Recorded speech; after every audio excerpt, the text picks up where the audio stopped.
Well, hello everyone. This is Al Fadi, and I want to welcome you to a very special video series that deals with a timely topic related really to my home country, Saudi Arabia. And the topic that we are going to cover in this particular short series has to do with the Crown Prince of Saudi Arabia and his really vision to reform not just the country, but even recently in an interview that was conducted on April 27th of 2021, his vision even to reform parts of the Islamic traditional narrative and sources, if you wish. Obviously, in the interview, he was asked specific questions concerning certain aspects of Islam, and his answers were amazing because it caught the attention of many, including, of course, myself. And with me here to even unpack this particular interview is our dear brother, Dr. Jay Smith. Dr. Jay, thank you so much, as always, for being here with us, for taking the time to do this. But, you and I obviously talk about, multiple topics all the time, especially topics related to the origin of Islam. But little that I ever thought we will be talking about something related to this particular issue and the interview that was conducted with the Crown Prince of Saudi in April of 27th. Yeah. Well, I have been talking about this on the internet, and I have actually done 3 major videos, sessions on this with others. But I really wanted to talk with you because you are from Saudi Arabia, and I would like you now to think as a Saudi Arabian. You look like a Saudi Arabian. This is your dress. I want you to now go back as a Saudi Arabian.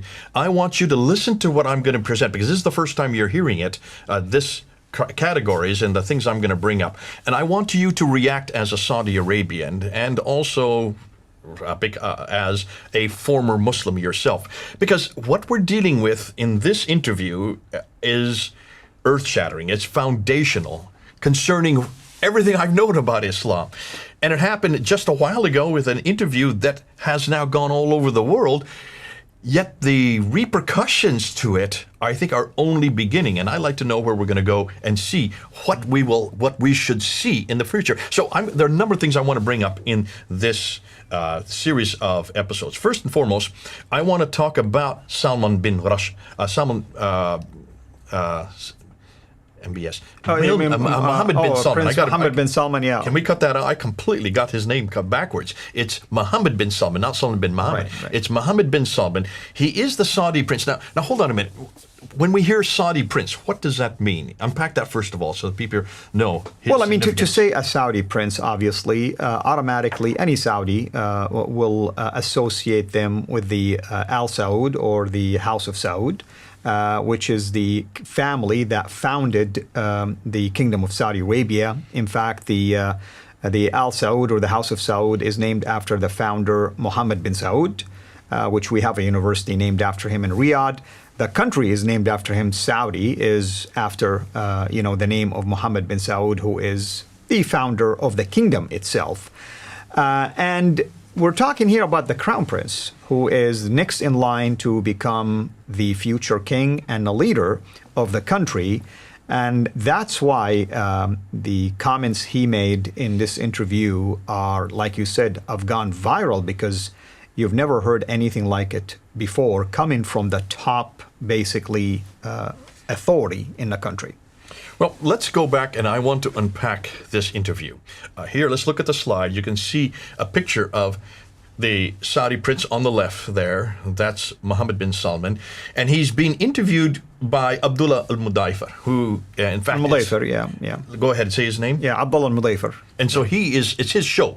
Liwan al-Mudayfar's show is what is a very common show. It's a very popular show. And this was broadcast on Al Arabiya TV, which is the national broadcaster, there on April 27th. So it was a purposeful interview with the understanding that he was going to talk about what they call the 2030 project. Now, the 2030 project is something that was started in 2015 by, let's just call him MBS, Mohammed bin Salman. Everybody calls him by the 3 initials, MBS. So MBS initiated this project back in 2015, a 15-year project where they were going to modernize Saudi Arabia. And they were going to pull Saudi Arabia away from its petrochemicals, away from the oil, dependency on oil, Correct. and make it a magnet for the whole world. Now, to do that, what they've decided is they're going to modernize buildings. Let me just show you this next slide. Here, take a look at this next slide. Some of these buildings are futuristic. Some of these buildings are already built. Others are in the process of being built. These are buildings that are all over, primarily in Riyadh, your capital, which is right there in the middle of the desert. So these buildings are enormous. Take a look at this one here. The one over by you. That's the one from This Mecca. one right here. Yeah. That is what the Mecca, that is the future of Mecca. Take a look at all those enormous skyscrapers that are around the Kaaba. Now, one of them has already been built, and that is the big clock tower that is already That's there. right. It's the Which is the Mecca time, technically it's speaking. going to be Mecca time, Right. and he wants to bring all of time to begin with Mecca instead of the British Mean Time. Or Greenwich Mean Time, GMT. It's going to be MT, Mecca. And it's Mean being Time. implemented, by the way, by many satellite programs in the MENA area or in the Middle East. They use Mecca time as the standard time. As a standard time. We don't yet in the world. That's right. And what he wants to do, let's look at the slide again of all these buildings. He wants to be Saudi Arabia to be the magnet for all of technology. He wants to be the magnet for all education. He wants it to be the magnet for all social enterprise. And the fascinating thing is, you say that he is the crown prince, but he is the de facto ruler right now. He is the one that's actually controlling and running the country. His father is getting old. He's not really doesn't have the hands on. And this is the future of Saudi Arabia. So he wants to do this project by 2030. We're now into 2021. He has 9 more years to go. And what he's really pointing out and what he really wants to do is he wants to start with what they're going to call the NEOM project. Now, let's look at this slide here, because these are the things that he in this interview, it's about an hour and a half long. In the first hour, he went through all where he's at so far in 2021. So as he said, he wants to stop all dependency on oil. He wants to diversify the economy, and he wants to bring unemployment down to 4%. Why 4%? Mm-hmm. Because that's perfect. That's a perfect economy. You're always having people who are either unemployed or looking for a new job, and that's why 4% would relegate to that. He has already eradicated income tax. He wants to build these enormous superstructures in these major cities, particularly in Riyadh and in Mecca. We saw the pictures of that earlier. He wants to get the top 4 Saudi Arabian universities that are right now in the top 500. There are 4 major universities, one of which you went to, did you not? Which is the one you went to? King Abdulaziz University. And where's that? And that's in Jeddah. That's in Jeddah. Yeah. Okay, so that's one of them. 3 other ones, 2 of them are in Riyadh, 1 is in Jeddah, and 1 is, I'm not sure where the 4th one is. They are in the top 500 in the world, according to the Chinese, who are the ones who grade all the universities to send their students to. What he said is he would like to get those 4 in the top 10. So he wants to compete with Yale, he wants to compete with Harvard, he wants to compete with the University of Pennsylvania, Cambridge, and Oxford. He wants to compete with the top ones that are already there in the United States and in Britain. He wants those 4 to be in the top 10. So that students will come to Saudi Arabia rather than come to the United States and Europe. That's right. And on top of that, he then wants to bring technology to Saudi Arabia. Now, how is he going to do that? Let's look at the next slide. Take a look at this slide here. This is called the NEOM project. Have you heard of this? Yes, I mean, NEOM is the name of this future city that is technology-based. It's really out of this world. I mean, it's just a futuristic city in all aspects, technically speaking. Okay, I want you to look at this picture right here. This is the Gulf of Aqaba, and here is the Red Sea. So this is the Red Sea. Mm-hmm. There's the Gulf of Aqaba, and the NEOM city is going to be right there, right where that line begins. Right. And that line is this city right here. Okay, that's what it's looking at. It's being built. Here's another picture of it from another angle. Right. This is what we're looking at, and this is going to be built, they're saying, by 2030. They're already building it. He didn't say much about it. He didn't have to, because all the architects and all the engineers are already there. And then I want you to look at this line. See this line going up here? This is a line that goes from the Gulf of Aqaba all the way up to Tabuk. That's 110 miles right there. Mm-hmm. 110 miles of this. This is what they're going to do. They're going to put pods all the way along it. pods all the way along, from here all the way to Tabuk. In those pods, you have 3 levels. The top level is where you live, and that's where you work, and that's where it's going to be open to the air, and it's going to be all completely air conditioned. The second level underneath, which is underground, is the service level. That's where all the services are happening. That's where everything that keeps you going. So you can live comfortably up here. The services have to continue, but they're out of sight. They're down here.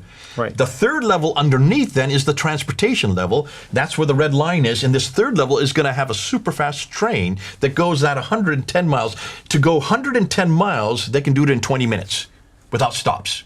Wow. Yeah. Now, they're going to be stopping all the way along for these different plots. Every one of those is going to be a little enclave, which will then become cities. They'll grow into cities.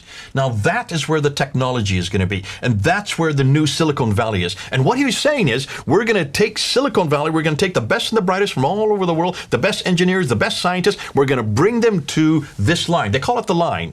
That right now is in desert. That's just desert. That's barren, wasteland. And they're going to make it the technological capital of the world. Right, and it will definitely transform the whole area once you do this.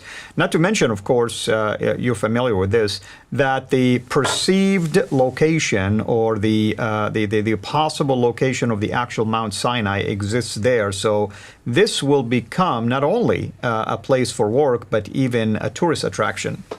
Yes, because now the belief is that if Mount Sinai is here, and that means this is where Moses was, therefore this is where the children of Israel came through, you're going to see lots of Christians and Jews who are all going to come here. So it's going to be a tourist magnet. Now, let's just move and let's just see one of the things. So let's look at the slide here. It's going to be the most advanced project in the world. 110 miles of state-of-the-art technology that's going to be implanted. It's going to be there. We're talking about the next 9 years. You're going to see it all happen. The line going to the Gulf of Aqaba to Tabuk will be where all the best scientists and engineers are being brought. Those are the 3 layers that I talked about. They're going to have robot maids in every house. They're going to have robot dinosaurs, even dinosaurs, these huge monolithic beasts that are going to sit there looking down, and you can move them around and they can actually walk. They're going to have flying cars. Now, stop and think. We don't have flying cars today, do we? Yeah, I mean, there are some technologies here that ahead of their time, for sure. Obviously, some of this is yet to be invented. Right. And then they're going to have an artificial moon, a moon that looks down onto the NEOM project, onto the city right there in the Gulf of Aqaba. And it can be changed depending on what kind of moon. If they want a crescent moon, or if they want to start the beginning of the fast, or they want to end the fast, they can have their own moon there to be dictated by those on the ground. Now, stop and think. Listen to all this and tell me, as a Saudi Arabian, how does this make you feel? Well, of course, you feel proud, the fact that we're headed in a direction like this, and this is, without a doubt, a new direction for the country. Of course, granted, Saudi has always been wisely spending their petrodollar. I mean, the country and the government always took care of us, took care of the people, took care of the cities, took care of the country. I mean, highways, wonderful architectural, taking care of the coastal lines, and even water, providing it from the sea, and so on and so forth. But this is taking it a step way beyond that. People are saying this is just like Dubai. No, it is not. It's beyond that. This is not Hollywood. This is not fairyland. This is not Disneyland. Dubai is Disneyland. This goes way beyond Disneyland, because this says this is serious. This is actually serious work. This is really going to be it's going to be the head of everything. This is going to be foundational to every type of technology that's yet to be cracked.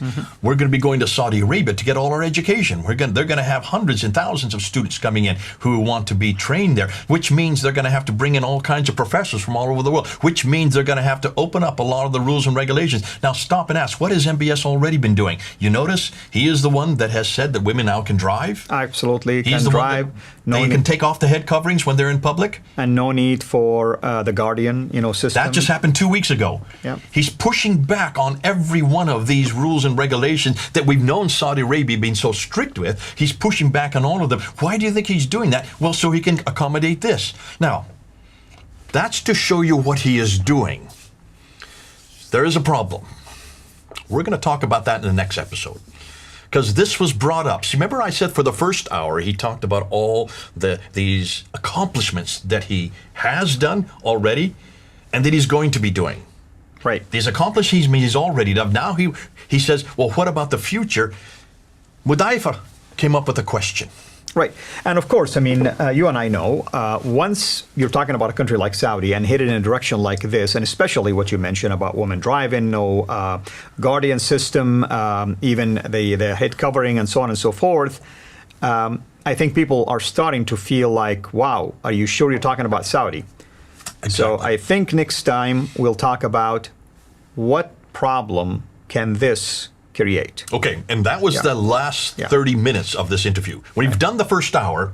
I want to talk about what happened after this first hour. This was absolutely lip-smacking. I mean, I was sitting there, and I wanted to go live there. I wanted to be there, and I was listening to him and said, wow, what a perfect place. This is the first time I've heard somebody who's actually creating a future that all of us want, but he has the money to do so. See, he has the petrodollars already in the bank. He is already putting this material together. He is already building these buildings. That rail line is already starting to be constructed. This is something that is actually being accomplished, and it's going to be accomplished in the next 9 years. That's in our lifetime. I was saying this guy is actually putting his money where his mouth is at. Absolutely. Nobody has promised this, but nobody has accomplished so much in just the first 6 years.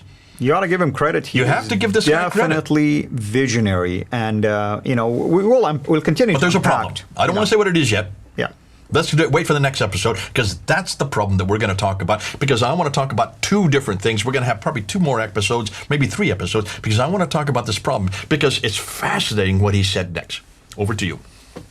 And that's where we're going to leave off at the moment, because we definitely want to take a look at, what could happen by way of a negative reaction to this really 2030 vision and this amazing, interview, the comments that were made in it, and also where does MBS want to take this, the country and the direction he's taken in, which is amazing and exciting. I mean, I am so proud of the fact that he is doing what he's doing, but we need to be also addressing the other side, the side where there is an elephant in the room that needs to be addressed. Exactly. There is some reaction that may come out of that. Let's take a shot at that and expose it for what it cost.